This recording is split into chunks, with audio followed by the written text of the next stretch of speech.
Queridos hermanos, iniciamos la lección divina de este día martes 7 de mayo, martes de la sexta semana del tiempo de Pascua.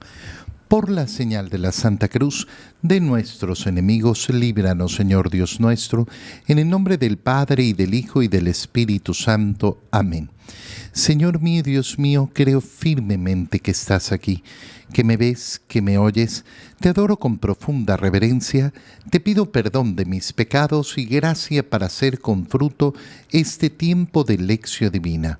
Madre mía Inmaculada, San José, mi Padre y Señor, Ángel de mi guarda, interceded por mí. Al continuar en este día martes con la lectura de los Hechos de los Apóstoles, leemos el capítulo 16, versículos 22 al 34.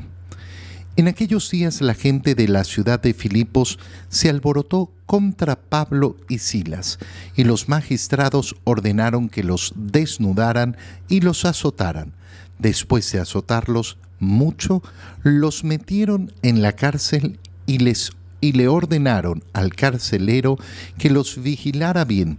Siguiendo esta orden, él los metió en el calabozo de más adentro y les aseguró los pies en el cepo. A eso de la medianoche, Pablo y Silas estaban en oración, cantando himnos al Señor, y los otros presos los escuchaban. De pronto sobrevino un temblor tan violento que se sacudieron los cimientos de la cárcel, las puertas se abrieron de golpe y a todos se les soltaron las cadenas.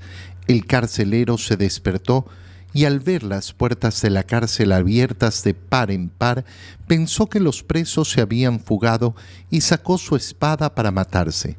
Pero entonces Pablo le gritó: «No te hagas ningún daño. Aquí estamos todos».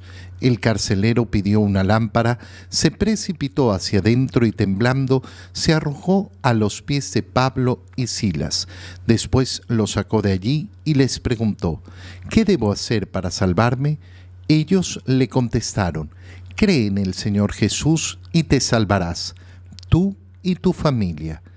Y les explicaron las palabras del Señor a él y a todos los de su casa.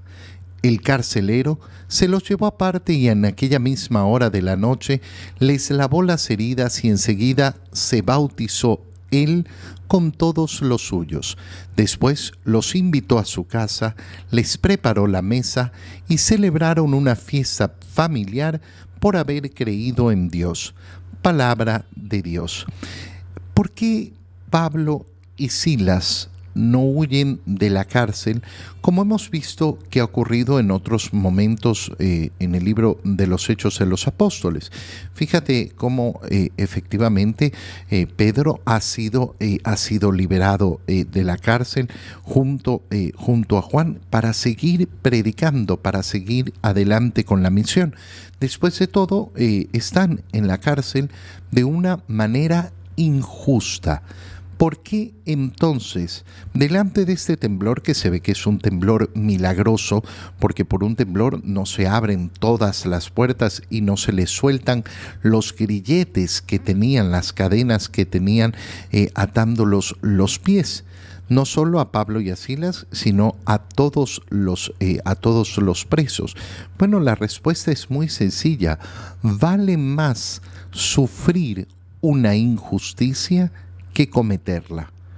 Vale muchísimo más siempre estar dispuesto a sufrir una injusticia antes que a cometerla. ¿Y cuál era la injusticia que se hubiera cometido? Bueno, que este carcelero no tenía culpa ni responsabilidad de la injusticia que se estaba cumpliendo contra Pablo y contra Silas. Está cumpliendo simplemente su trabajo. Está cumpliendo el trabajo de ser el encargado de cuidar la cárcel, de cuidar a los prisioneros. No es el encargado de hacer el juicio, de determinar si están ahí por una buena o una mala razón. Y entonces, evidentemente, Pablo y Silas tienen esto en consideración.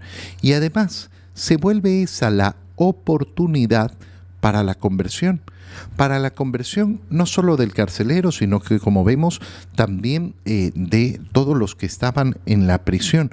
¿Por qué digo esto? Fíjate dónde empieza la historia. Estaban en Filipos y se alborota la gente contra Pablo y Silas, sin ningún juicio, sin ninguna causa verdadera. Los magistrados inmediatamente ordenan que los desnuden y los azoten y después los metan en la cárcel. Y se le ordena al carcelero que los vigilara bien.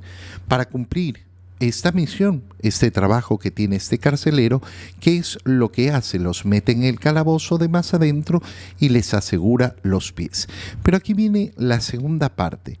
A eso de la medianoche, Pablo y Silas estaban en oración cantando himnos al Señor. Y los otros presos los están escuchando. En vez de protestar, ya cállense, déjennos dormir. No, los otros presos están escuchando. Y fíjate que el hecho de que esos otros presos no se escapen también nos muestra la potencia de esa oración que estaban haciendo en ese momento Pablo y Silas. De pronto sobreviene este gran temblor violento. Se sacuden los cimientos, se abren las puertas de golpe y a todos se les sueltan las cadenas. Y entonces el carcelero se despierta, ve las puertas de la cárcel abiertas y piensa, todos se han escapado. ¿Por qué va a pensar esto antes de corroborar qué es lo que ha sucedido? Porque era lo más lógico. Lo más lógico, y por eso el primer pensamiento que tenemos nosotros es exactamente igual. Porque Pablo y Silas no aprovecharon y se escaparon de la cárcel. Delante de un suceso así, ¿qué es lo que piensa el carcelero? Bueno, lo que obviamente pensaría cualquiera. Ya se escaparon todos, ya se fueron todos. ¿Qué hace? Saca la espada para matarse. Prefiere este carcelero en ese momento morir antes que ser castigado. De imaginarse cuál habría sido el tremendo castigo que iba a sufrir, prefiere decir no, me quito la vida. Pablo lo detiene y le dice, no te hagas ningún daño. Aquí estamos todos. No solo nosotros dos, sino todos. Todos los presos están ahí. Qué profundo y qué hermoso es entonces ver efectivamente cómo la oración ha influido en el corazón de todos los que están en la cárcel. ¿Qué ocurre entonces? El carcelero pidió una lámpara, se precipita, entra y se postra, se arroja a los pies de Pablo y Silas. Los saca de allí y les pregunta, y fíjate en la pregunta, ¿qué debo hacer para salvarme? La inmediata pregunta de este carcelero es esta: ¿qué debo hacer para salvarme, para conseguir la salvación? La respuesta es muy sencilla: cree en el Señor Jesús y te salvarás tú y tu familia. Qué bonita expresión esta. No solo te salvarás tú, sino que se salvará tu familia. Qué hermoso, digo, ¿por qué? Porque efectivamente uno entiende que la salvación es personal, pero que mi salvación personal también va a influenciar en los demás. En primer lugar, en mi familia. Cuando una persona se pregunta, ¿qué es lo mejor que yo puedo hacer por mi familia? ¿Qué es lo más importante que yo debo hacer por mi familia? Luchar por mi salvación, es decir, luchar por mi santidad personal, no por la de los otros, porque no puedo luchar yo por la salvación de los otros, ni por la santidad de los otros. Esa es una lucha personal, pero resulta que lo mejor que yo puedo entregarle al otro, lo mejor que puedo entregarle a mi familia, lo mejor que puedo entregarle a mis hijos, lo mejor que puedo entregarle a la humanidad. El regalo más grande, el don más grande que yo puedo dar es la lucha por mi santidad, que influenciará, que repercutirá también en la salvación de los otros, en la salvación de la familia.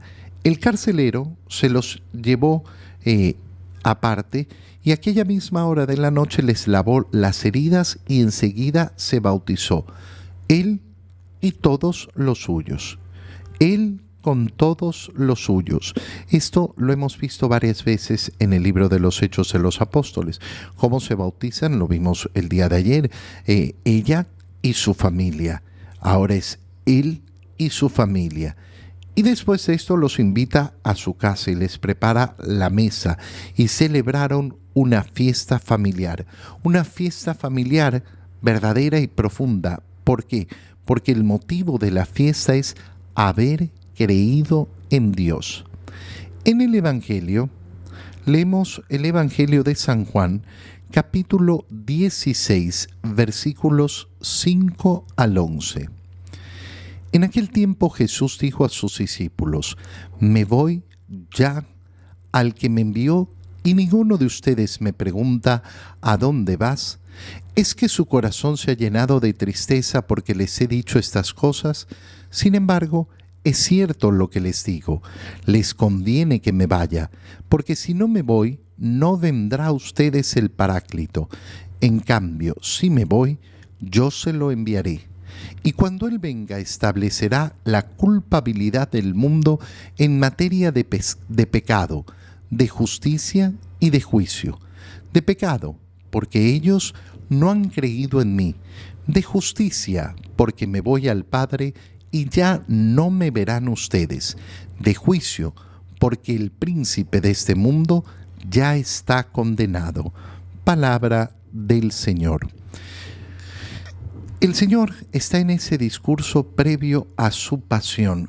Les ha anunciado cómo se irá y les ha dicho con claridad que al irse Él vendrá el Consolador, el Espíritu de verdad, que les recordará todo lo que Él les ha dicho, pero que además les permitirá hacer las obras que Él hace y, como ha dicho el Señor, la harán aún mayores que yo. ¿Por qué? Porque yo estaré ahí para interceder por ustedes ante el Padre. Todo lo que pidan en mi nombre se cumplirá. Bueno, el Señor ahora les dice a sus discípulos: me voy al que me envió. Pero ninguno me pregunta ¿a dónde vas? ¿Qué es lo que sucede? ¿Acaso su corazón se ha llenado de tristeza porque les he dicho estas cosas? ¿Qué expresión tan profunda? Cuando el corazón está lleno de tristeza, no pone las prioridades que debe poner. Parece obvio preguntarle al Señor: bueno, nos estás diciendo que te vas, ¿a dónde vas? Pero ustedes no me están preguntando esto. No me están preguntando una cosa tan sencilla. ¿Por qué no me están preguntando lo lógico, lo obvio, lo que sería normal que preguntaran? Porque su corazón se ha llenado de tristeza. Mira entonces la consecuencia de dejar que nuestro corazón se llene de tristeza. Cuando no sabemos entender las cosas y nos llenamos de tristeza, ¿y qué ocurre? Que entonces se nos nubla la visión y no hacemos ni siquiera las preguntas más obvias, aquellas que nos sacarían de esa tristeza, aquellas que nos quitarían esa tristeza.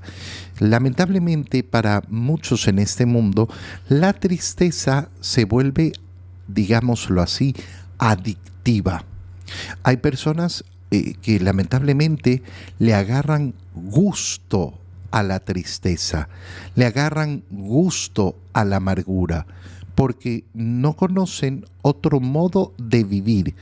No conocen otro modo de vivir en este mundo si no es en la tristeza y en la amargura. se han llenado de tristeza. ¿Por qué? Porque les he dicho estas cosas, pero no son cosas que deberían haberles llenado de tristeza, y el Señor lo explica. Sin embargo, es cierto lo que les digo, les conviene que me vaya, porque si no me voy, no vendrá a ustedes el Paráclito. ¿Qué significa la palabra Paráclito? La palabra Paráclito significa lo que hemos escuchado ayer, el que da el consuelo, el Espíritu Consolador, el que da ese consuelo de parte de Dios. Entonces, ¿qué es lo que les está diciendo el Señor? Oye, tal vez efectivamente existe un motivo de tristeza porque me voy, pero resulta que ese irme es algo mucho más grande y ventajoso para ustedes. Bueno, cuando nosotros nos enfrentamos a las situaciones que nos dan tristeza, lo que tenemos que preguntarnos es justamente esto. ¿Tenemos que estar tristes delante de la muerte de un familiar? Lógico, obvio. Si una persona viene saltando de alegría, ¡ay, mi mamá se murió, mi mamá se murió! Bueno, o esta persona es un desgraciado o es un enfermo mental. No tiene sentido. No, yo estoy feliz y canto de alegría porque sé que mi mamá se fue al cielo. Sí, hermano mío, está muy bien. Esa es la profundidad de la alegría. Pero resulta que no la vas a manifestar de esa manera. La alegría no tiene por qué manifestarse como si fuera siempre una fiesta. No, en el momento del duelo, ¿qué es lo que sucede? Que estoy triste. No porque mi mamá esté peor, no porque mi mamá, sino porque mi mamá ya no está conmigo, no está con nosotros. Ese es el motivo de la tristeza. Pero delante de esa tristeza observo lo que hay más allá. ¿Y qué es lo que hay más allá? Bueno, justamente lo que estamos diciendo, ese estar en el cielo. Entonces el Señor está diciendo, oye, cuando se dejen llenar de tristeza, abran los ojos y miren más allá. Si yo me voy, entonces vendrá el Paráclito. Y cuando Él venga, establecerá la culpabilidad del mundo en materia de pecado, de justicia y de juicio. Fíjate en estas palabras porque son sumamente importantes. ¿Qué está diciendo el Señor? Que al final la venida del Espíritu Santo lo que va a ocasionar es justamente que se pueda aplicar la justicia en el mundo. Esa justicia que tanto nos hace falta. Por eso el Señor ha dicho, bienaventurados los que están sedientos de justicia. Sedientos de justicia, ¿quiénes son? Aquellos que no han recibido justicia en este mundo y que esperan tener esa justicia. Bueno, esto establecerá la culpabilidad. Establecer la culpabilidad significa saber que efectivamente hay una culpa. ¿En qué materia? En la materia de pecado, en la materia de justicia y en la materia de juicio. De pecado, ¿por qué? Porque no han creído en mí. Cuando debían creer en mí, no han querido creer en mí. Y esa es la causa principal de la condena. ¿Por qué un hombre, una mujer, por qué un ser humano va a ser condenado? Va a ser condenado sobre todo por esto, por no haber querido creer en el Señor. De justicia, porque me voy al Padre y ya no me verán ustedes. ¿Qué significa? Significa que efectivamente se ha producido una injusticia en el mundo, pero que esa injusticia del mundo no ha tenido la última palabra. ¿A qué me refiero? A una idea muy sencilla. Los que mataron a Jesús, los que crucificaron a Jesús, creían deshacerse de Jesús, pero no vencieron. Y finalmente de juicio. ¿Por qué? Porque el príncipe de este mundo está ya condenado. Qué importante también esta idea. Saber que el demonio nunca va a conocer la victoria. No estamos en una guerra entre el bien y el mal sin saber quién va a vencer. No, el único victorioso es Cristo, siempre. Padre, ¿qué va a suceder el día de mañana? Que la victoria de Cristo se va a manifestar en su esplendor. Eso es lo que va a suceder mañana. Eso es lo único que puede suceder mañana. Te doy gracias, Dios mío, por los buenos propósitos, afectos e inspiraciones que me has comunicado en este tiempo de Lección Divina. Te pido ayuda para ponerlos por obra. Madre mía Inmaculada, San José, mi Padre y Señor, Ángel de mi guarda, interceded por mí. María, Madre de la Iglesia, ruega por nosotros. Queridos hermanos, os reciban la bendición del Señor para que los cuide y los proteja en este día, en el nombre del Padre, y del Hijo, y del Espíritu Santo. Amén. Un muy feliz día para todos.